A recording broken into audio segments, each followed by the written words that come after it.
இன்றைக்கி காயல் சமையல் பகுதியில் நம்ம பார்க்க போகிறது பாத்ரூம் மக்கை எப்படி க்ளீன் பண்ணலாம் அப்படின்றது தான்.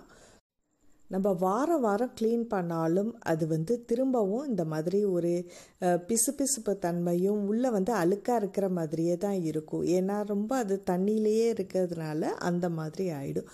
ஸோ அதை க்ளீன் பண்ணுறது ரொம்ப ரொம்ப ஈஸி. அதுக்கு 1 டேபிள் ஸ்பூன் அளவுக்கு பேக்கிங் சோடான்றது நம்ம ஆப்ப சோடாவை தான் பேக்கிங் சோடான்னு சொல்லுவோம். ஸோ அதோட விலை 5 ரூபாய் 10 ரூபாய்க்குள்ளே தான் இருக்கும் ஒரு பேக்கெட். அதில் நிறையவே நம்ம யூஸ் பண்ணலாம்.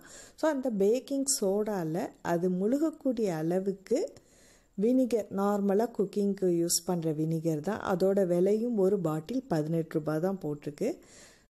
வினிகருக்கு பதிலாக எலுமிச்சைப்பழ சாறு கூட நம்ம சேர்த்துக்கலாம். இப்போ வினிகர் எல்லா இடத்துலையுமே கிடைக்கிறதுனால அதையே நீங்கள் சேர்த்துக்குங்க, நல்லா எஃபெக்டிவாக இருக்கும். ஸோ இதை நல்லா மிக்ஸ் பண்ணிவிட்டு நம்ம இதை மக்கில் தேய்க்க போகிறோம். இப்போது இந்த மாதிரி கிச்சனில் நம்ம டிஷ்ஷெல்லாம் க்ளீன் பண்ணுற ஸ்க்ரப்பர் அல்லது ஸ்பாஞ்ச் இருந்தாலும் போதும்.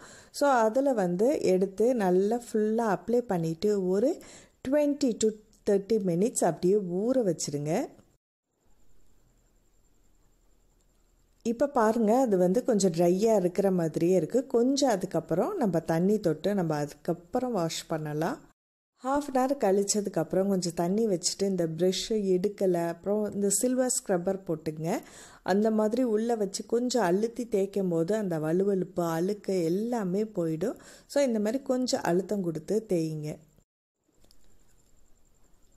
மெயினாக அந்த கைப்பிடி இடுக்கலை, அப்புறம் இந்த இது கீழே இதில் எல்லாம் தான் ரொம்ப அழுக்கு போய் உள்ளே போய் ஒட்டிக்கிட்டு இருக்கும். ஸோ இந்த இதில் டிசைன்ஸ் எல்லாம் எதுவும் போட்டுருந்துச்சுன்னா அந்த பகுதியில் ஸ்க்ரப்பர் வச்சு அழுத்தி தேய்க்காதீங்க.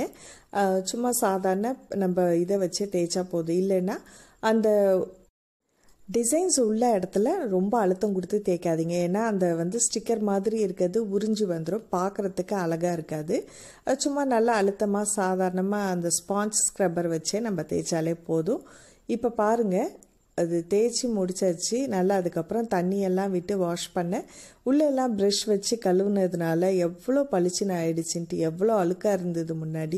இது போல் மாதத்துக்கு ஒரு வாட்டி பண்ணால் போதும். பக்கெட்டையும் சரி, இந்த மாதிரி மக்கையும் சரி நல்லா க்ளீன் பண்ணி எடுத்துருங்க. வலுவல்போட யூஸ் பண்ணாமல் இந்த மாதிரி வச்சுக்கிட்டிங்கன்னா பார்க்குறதுக்கு அழகாக இருக்கும். ஸோ இந்த டிப்ஸ் உங்களுக்கு பயனுள்ளதாக இருந்தால் இந்த வீடியோவுக்கு லைக் பண்ணிவிட்டு உங்கள் கருத்துக்களை எங்களோட ஷேர் பண்ணிங்க. காயல் சமையல் பகுதி உங்களுக்கு பிடிச்சிருந்துச்சுன்னா மறக்காமல் சப்ஸ்கிரைப் பண்ணிவிட்டு உங்கள் நண்பர்களுக்கும் ஷேர் பண்ணுங்கள். அடுத்த ஒரு டிப்ஸ் பகுதியில் சந்திப்போம். நன்றி.